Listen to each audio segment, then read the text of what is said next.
નમસ્કાર દર્શક મિત્રો, હું શીતલ મહેતા ન્યૂઝ ઓફ કચ્છમાં આપનું સ્વાગત છે। જોઈએ આજના સમાચાર। પત્ની સાથે અણબનાવ થતા પતિએ ઝેરી સાપ લાવી છુપી રીતે ડંખ લગાવતા 2022માં પત્નીનું મૃત્યુ થયું, પણ પોલીસે કુદરતી મૃત્યુ નથી તેવું માની તપાસ કરતા 3 વર્ષ બાદ રહસ્ય બહાર આવ્યું।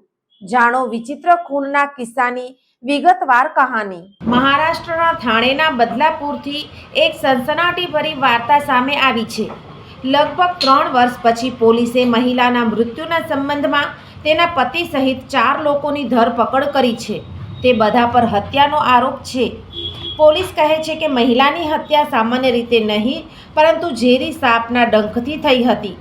એજન્સીના જણાવ્યા અનુસાર પોલીસે અહેવાલ આપ્યો હતો કે નિર્જા રૂપેશ આંબેકરનું મૃત્યુ 10 જુલાઈ 2022ના રોજ બદલાપુર પૂર્વના ઉજ્જવલદીપ સોસાયટીમાં તેના ઘરે થયું હતું। તે સમયે આકસ્મિક મૃત્યુ તરીકે કેસ નોંધવામાં આવ્યો હતો। પ્રારંભિક તપાસમાં કોઈ શંકા બહાર ન આવી હતી, પરંતુ બાદમાં કેટલાક સાક્ષીઓના નિવેદનોમાં વિરોધાભાસ ઉભરી આવ્યો, જેના કારણે પોલીસે તપાસ ફરીથી શરૂ કરી। તપાસમાં જાણવા મળ્યું કે મૃતકના પતિ 40 વર્ષીય રૂપેશ આંબેકર તેની પત્ની સાથે વારંવાર ઘરેલું ઝઘડા કરતા હતા। આ ઝઘડાઓને કારણે તેણીને ખતમ કરવાનું કાવતરું ઘડ્યું। તેના મિત્રો ઋષિકેશ રમેશ ચાલકે અને 25 વર્ષીય કૃણાલ વિશ્વનાથ ચૌધરી પણ આ કાવતરામાં સામેલ હતા।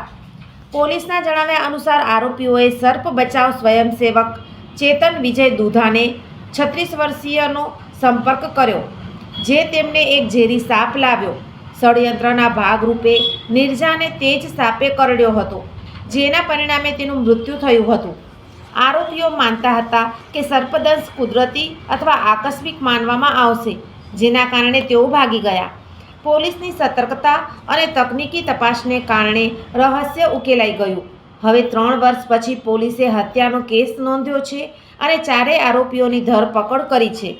સિનિયર ઇન્સ્પેક્ટર નીતિન પાટીલે જણાવ્યું હતું કે તપાસ ચાલુ છે અને તમામ આરોપીઓની સંપૂર્ણ પૂછપરછ કરવામાં આવી રહી છે। દર્શક મિત્રો, આજે તારીખ 13 ડિસેમ્બર 2025 આ હતા આજના સમાચાર। આવતીકાલે ફરી મળીશું, ત્યાં સુધી મને રજા આપશો। નમસ્કાર।